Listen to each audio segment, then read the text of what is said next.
It is a very interesting question. The eating disorder psychiatrist has a very important role to play. So when you treat eating disorder patients and their carers, you are looking after not only the young people who go from 0 to 18, sometimes 19 years of age, you also look after their families, and you work in a multidisciplinary team which consists of psychologists, therapists, nurse practitioners, dietitians, family therapists, and some other types of therapists and team managers. So, as a consultant psychiatrist, you teach and train junior doctors, you'll review, assess patients, diagnose them with different types of eating disorders such as anorexia nervosa, bulimia nervosa, binge eating disorders, as well as RFID cases.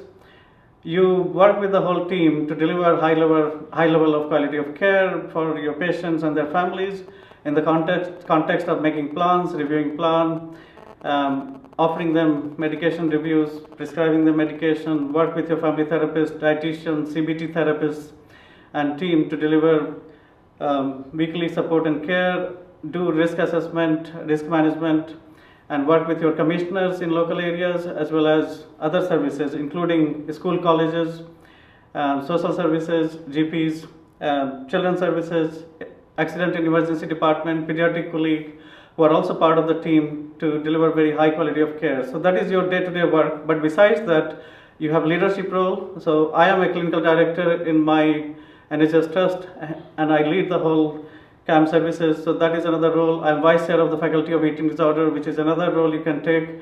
I'm doing lots of research. So these are the interesting things you can do. So you can teach, train, you can do research, you can deliver high quality of clinical services for your patients. You can be medical manager as well. So eating disorder consultant psychiatrists have different roles which can be very useful for furthering your career, and as well as leading your team and delivering high quality of care to your patients.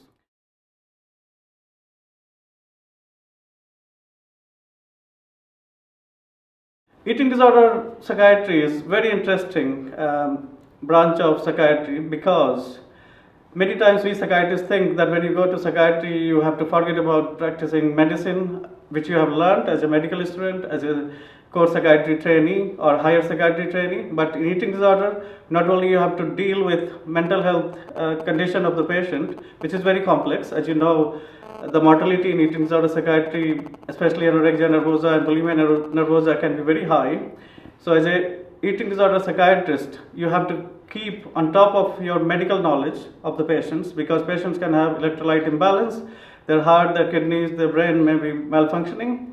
So you have to keep on top of those things. You have to work collaboratively with your pediatric colleague, your medical colleague, your nursing colleagues, and patients and carers and their representatives to keep the patient safe and well and help with their recovery in offering them a holistic care. So you just don't look after their mental health, but very importantly, you have to look after their physical health as well. So that's why eating disorder psychiatry is very interesting and important branch of psychiatry, where you have to be on top of your game and in terms of helping the patients and their carers.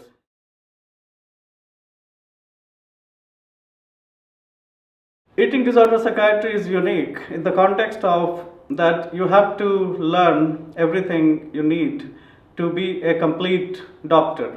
So if you go in medicine, for example, you just think about one particular organ or a specialism. When you go to, say for example, surgery, you are just doing surgical work, or you specialize in one field. In eating disorder, you are looking after a patient in holistic manner. So you have to think about their medical condition, their physical health condition, their growth and development. When you are thinking of children and young people with eating disorder, you also have to think in terms of comorbid conditions like depression, OCD, autism, other neurodevelopmental condition, sometime underlying psychosis, and social condition, bullying, abuse, neglect, neurodevelopmental conditions as well. So it gives you opportunity to not only grow as a psychiatrist, be a holistic psychiatrist, be a complete doctor, but it also gives you opportunity to do lots of research. In eating disorder, we have been doing research all the time because we want to find new ways of treating our patients and their carers, helping them as well. So you have opportunity to research, training, teaching, You can take medical leadership role, you will take role in the Royal College of Psychiatrists, you can take role in NHS England, work with colleagues in all the areas and develop yourself as a psychiatrist, as a doctor, as an individual as well. It also offers you balance of life, work-life balance opportunity as well.